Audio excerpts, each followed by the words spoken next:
Hey everyone, welcome back to the Rolling Girls, episode 10, called No No No, which is, I guess, the lyrics from the opening, I guess, maybe, I don't know. I was thinking, each opening, or each, title about the opening, but I don't think so. But anyway, I have Skyline with me.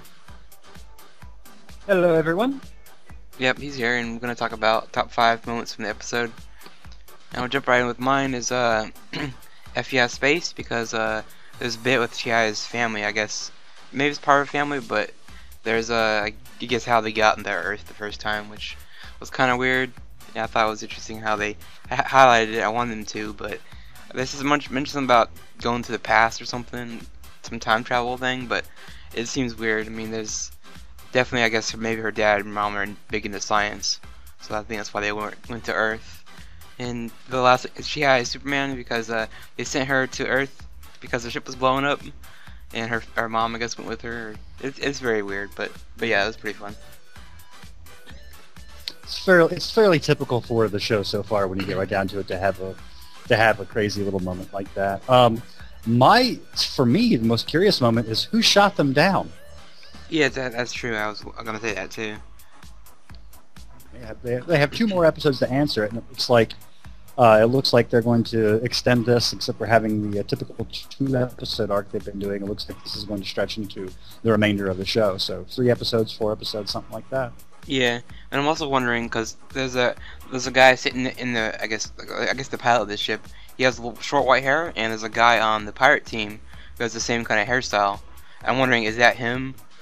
Maybe he's an alien too, because he has the same kind of I, look to him. I was I was going to ask the same question, so we can mark off my point number 2. Yeah, like he looks like the professor character, so maybe that is him. Maybe that's why hmm he's getting the stones, and he's maybe gonna, betray the other girl and take it for himself to get back to his planet. I mean, it is that something about the moon, so they need to get back to the moon. super double super moon double thing. Right? Yeah, I yeah. forgot exactly what they called it. Yeah, that's what they're It was calling one it. of those extemporaneous. Yeah, and I guess number 5. What was your number 5? Uh, I'm going to toot my own horn here, Yeah. folks. Sorry about that. Actually, I don't. Sorry about that. But I love to pour over little details of stuff when shows come around to be able to make little predictions. I also really like Japanese culture as well. So when moments like that stick out, I'm like, oh, this is what they're going to do. And so like when they had, they had the Peach Boy elements in it, and the Peach Boy. If you've watched Momokyun Sword, or if you've watched anything that's derived from that, he always has the traveling companions with him. He has the pheasant, the dog, and the monkey. He Mhm. goes to demons, the Oni's castle, and challenges them and different things like that. And it's kind of breaking down like that. And instead of a pheasant, she has an ostrich, and instead of a monkey, she has a sloth. I guess you just have to work with what you can find when you get right down to it. And for some of the, I looked this up. I looked this up in the story, but Peach Boy's adopted mother wasn't afraid of a dog. It was his adopted father. So I don't know why. Momo's mother is afraid of that dog. It's just a thing. Right, they probably had to take some like liberties with the story, and they can't go full on, complete everything. That's I mean, and especially in this world, when there's motorcycles and there's superheroes and there's powers and there's aliens, they gotta kind of stretch it a little bit. Which would be my number 4 again. Like you said, the moment with the story was kind of cool, just seeing that. And when they obviously made the thing, oh, her name's Momo. It's like, oh well, we know where they're going with this. And she's eating Mhm. peaches, and her family's about peaches, and she had the 3 animals. I was like, yeah, it's starting to connect. I was starting to see it. But yeah, so yeah, my number 4 is kind of the same as Indeed. yours. Your number 5, so I Yep. guess you can go right in your number 4 then. I love it when shows do things like this, when they have kind of like they introduce the idea of a fetch quest, like, oh, we have to find the item, and it's going to be agonizing, and where do we put it, and this is terrible, or what do we do to try to get it? And then a person goes, oh, it's over there because of a obvious clue that I just saw right now.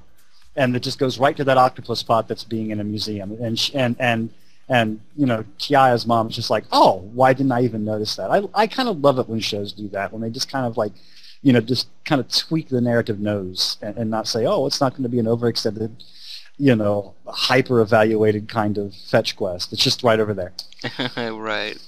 That is a little funny how that happened. And I guess for my number 3, since it's kind of yours too, Kaguya. I guess she's the daughter of the, I forget, Okayami shop. I guess the daughter of that place. She's quite the fighter. When she walks in, and I guess her dad or grandpa, or whatever he is getting beaten by the other pirate people, and she just jumps in there and grabs this bamboo pole and just goes to town on these minions. It was pretty crazy watching her. But she does get a little enraged, and I think Nozomi tried to stop her and was getting kind of thrown off a few times. But yeah, Kaguya was very, very ticked off about what they're doing to her little shop. I mean, I can understand why. That's her livelihood. So of course she has the right to be mad. Exactly. But watching her just kick ass was like, damn, it's awesome. And from that, what I took away from that for the most part, or indeed to having some awesome fighting action in the show, was that Nozomi kind of had the wind knocked out of her, because after that point she's beginning to doubt why she's doing what she's doing for the first time. Predicated, of course, by Ai's sort of defection from the group. And, she just plainly states that she misses home, she misses her mother and father and all that. So that was an interesting little character moment for her as well. Right, yeah, that's true. And she just, like you said, realizing that, I think she's starting to almost realize that she needs the team to do this. She can't do it by herself. And losing Ai, even though they had an argument, was it's affected her a lot, that she has relied on them so much that maybe she's starting to realize that's a big fact for her. Like, oh, I need them. Like it was kind of proven in Kyoto with that adventure that they're all equally useless together, but they're together. Right. And that counts for a lot. Yeah, together they're pretty good, but when they're separated, it's like, nope, you can't accomplish anything. It's pretty sad, but that's what Not it even is. the bare minimum. Right.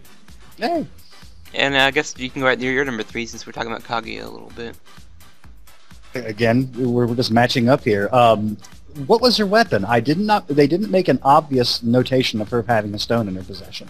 Is she a best? Is she just really, really skilled?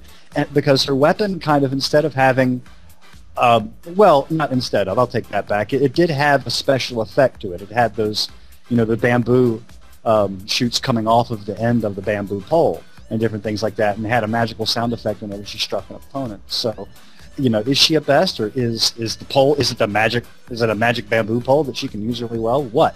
So they've been talking about how you don't need a stone to be powerful.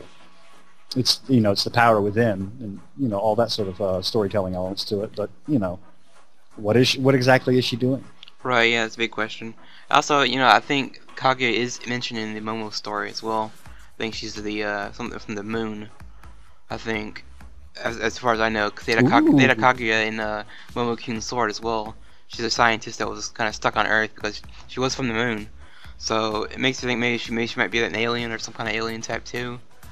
And maybe they're doing some Journey to the West story with the pole. I know Dragon Ball has the power pole, which is taken from that, which is a magical pole that can change size. And now here I am kicking myself for not watching Momo-Kyun's sword. Well, Momo-Kyun's sword's not. It's mostly ecchi, but for the most part they have a good kind of a mythological story thrown in there. But yeah, I'm wondering what she is too. I don't think she has a stone either. Maybe she's just really strong. But I know Momo's mom is training her daughter to fight, so maybe she trained Kaguya years ago. We don't know. That's possible. That's a good one. Right. Now my number 3 is Chihiya's magical adventure. Basically, how she gets to Ai was pretty funny. Fell asleep, the fisherman picked her up, and Momo's mom bought her to cut her up to eat, and yeah, she just magically wakes up and is like, "Oh, I'm here," and everyone's like, "How'd you get in here?" And no one knows. It was just funny how she got there. But whenever I look at Chihiya, I think of how you would build this character and say, like, if you had like a point buy system for like a superhero system in a console RPG or a sit down RPG, because she has some weird disadvantages, but she also has some weird advantages that kind of work out in her favor about how people get kind of like somewhat distracted. Like, when her true alien form is revealed when she's asleep, everyone else is sleepy, and they just like, what the heck is that? Don't know. Go back to sleep. And in this moment, Momo's mother being distracted by the dog kind of saves her time, kind of takes the attention away, and she's able to revert back to her human form. Yeah. So, she has some weird advantages and disadvantages going for her. Yeah, it's like when she's got this aura. If you're around her, you tend to space out. Maybe you don't know what's going on. That's what I would take. What was your number 2? I mean, I think we talked about it earlier, but if you want, you can probably go to your number 1 since that's next anyway. Just as a placeholder, yeah, the design between the male alien professor and the pirates, their subordinate captain, the design is incredibly alike. And I was really delighted when I saw other fans online kind of point that out to him. Like, oh, I thought it was just me! Hooray! Everyone else is seeing it as well. Right. And I'm gonna assume there's some kind of amnesia thing with him. Maybe he won't remember until he sees, Chihaya in a normal form, or maybe her mom, and maybe he'll realize, oh, wait, now I remember what's going on. So, but yeah, it's been interesting. Or maybe he's simultaneously trying to root out who shot him down too. Right, that's true. My number 1 for this episode is Who's the Tax Collector. He came around Momo's house to get collecting some, I guess some money, and then at the end, Nozomi sees him, and kind of episode ends on like I guess them staring at each other. So it's like, who is this person? Why is the main group kind of, well, I guess Nozomi, why is she afraid of him? So that's kind of a mystery right now. I did like his backpack, how it had all those parts that came out. Oh yeah, I think he is kind of a walk-on again from the Momo folktale, in the fact that there was a band of demons that came to his town and started threatening people. That's why he set off on the adventure to go to the fort and beat the crap out of them. So that might be, they kind of combined elements from that character with other elements and just made him a tax collector. Right. Yeah, it makes sense. I mean, he's wearing like a demon mask. Because tax collectors always menace people, for crying out loud. Yeah, that's why they're always that way in anime, in TV, movies, whatever. They're always the token bad guy, I guess. Or maybe boss, I guess you could say. But yeah, that was our number 1. Oh yeah. So what was your number 1?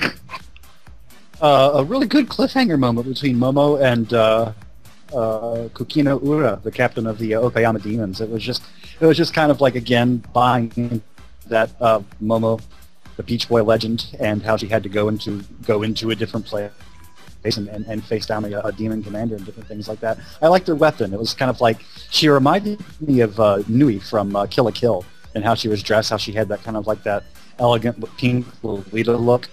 Yeah, I was gonna say that. And how she had an umbrella. Yeah, that's the first thing that popped in my head when I saw that, her. And then that big umbrella as a weapon, more or less, because I love unusual weapons, umbrellas, different things like that. I like it when characters use those things as weapons. Yeah, maybe a callback to first episode, the big safety pin, that had the absurd weapon. And the spatula from this arc is another absurd weapon, along with the guitar they had in the rocket arc. So yeah, it's very interesting how they do mix it up. It's not just swords and guns and all this. It's pretty nice. But is there anything else we maybe I missed? I don't think there's anything. It got an animation bump as compared to last episode. The character model was spot on as compared to other episodes previously that were on par or better. So it's good to see a return to quality, and hopefully they'll be able to keep it up in the next episodes. Yeah, I'm hoping they get that far in that. I mean, their animation is starting to improve here and there. And the last thing I'll probably say is maybe Yukina. I guess she's working with the pirates somehow in the middle of the episode, but then they figure out who she is and they arrest her. It's pretty funny. And she tried to get the other girl to help her escape, but she ignored her. I was like, wow. So mean. And well, that, and I guess we had what's her name, Maka Green, the other girl, kind of working together. So they're gonna be, I guess, assisting each other for now, anyway. I would say. And doing the best way of the Rolling Girls are out on the motorcycle themselves. Yeah, and how I think it's funny watching them listen to the alien story and then try to figure out if it's real, and the other girl's just like freaked out by like aliens, like, what? You're an alien? Maka Green just Yeah, yeah. they had some lovely face fault animation over that. Yeah, I was like Maka Green's a Um, little um, slow sometimes on accepting things. yes, she is. And that brings up one little trivial point. I I didn't exactly know what an octopus pot was when you get right down to it. I just thought it was like an urn or a Mhm. decoration. But it's actually considering what the aliens in this world look like, they look like octopi. An octopus pot is a trap. Basically, you lay it down on the seafloor, and octopuses crawl into it, and they get nice and comfy, and you just pull the pot up out of the ocean. Right. And then you grab the octopus, hope without it grabbing you too terribly much, and eat it. Hmm. And also, in medical terminology, because of the way an octopus can sometimes swell up and get stuck inside, um, octopus pot syndrome is named for a heart condition. When you have a broken heart, or when you get stressed out, if someone breaks up with you or dies, in that. So I'm just wondering. Again, I'm looking into storytelling elements and predicting how these things work out. If someone's going to die of a broken heart, oh no. Right. And the stones are all heart shaped too. If you think about it. So Mm-hmm. and they put the hearts in the jars. So In the jars. Oh no. you know. Someone's going to get their heart and die.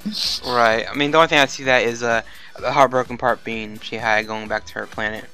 I think that's probably the most probably the heartbreak part where, and maybe she's gonna use her power and make the girls realize that they're not really friends because Chihaya kind of made it that way. But obviously, Mm-hmm. doing the quest together, they become friends. That's kind of what they're going for. Mm-hmm. But yeah, I think that's gonna be the heartbreak ending is when Chihaya has to go back home. Or or something else will happen. Maybe she'll find out that her planet is gone and there's no one left but her and her family. So it could be something like that. Oh goodness. Yeah. Oh goodness. They'll all have to be stuck on Earth and avoid being eaten. Perhaps they should move to the States. We don't really eat a lot of octopus here. Right. And the one last moment I want to mention is she had mom there. They're asking her, "Are you gonna eat us?" Like she's like, "I don't eat people." It was just funny. I was like, wow.